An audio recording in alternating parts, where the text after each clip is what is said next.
The Babylonians were located in central southern Mesopotamia, which is now modern-day Iraq, and existed from about 2200 BC until 539 BC. They were an advanced society in many areas, including astronomy, mathematics, literature, medicine, and philosophy. Babylonia was very influential and was led by several dynasties, including the Amorites, the Selans, and the Kassites. They were followed by several other dynasties during the Iron Age. After centuries of influence and power, Babylonia was absorbed into the Achaemenid Empire in 529 BC.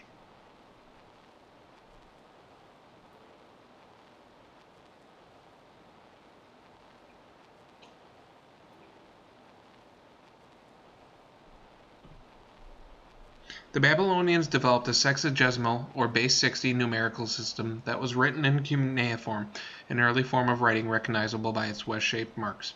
We're not quite sure why they chose base 60, but we think it's due to the fact that it's easily broken down, and you can count maybe on your fingers.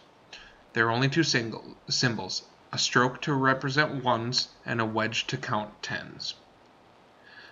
For further examples, someone could write the number 4871 as 1 times 60 to the second, 21 times 60, and 11. Or someone could write the number 62 as a single stroke separated by two strokes. Context and space between the numbers is important because they represent different places.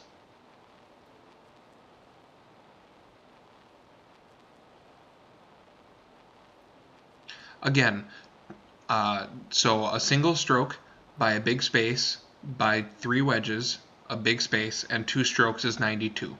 So we have 60, 3 tens, and a 2.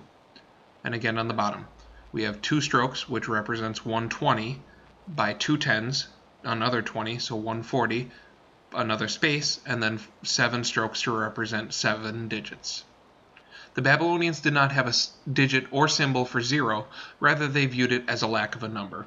Babylonians did, however, have an understanding of 0, it just wasn't often put into equations or markings.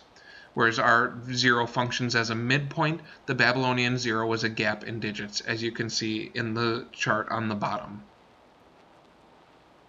The Babylonians did not have any numbers to represent anything higher than 60.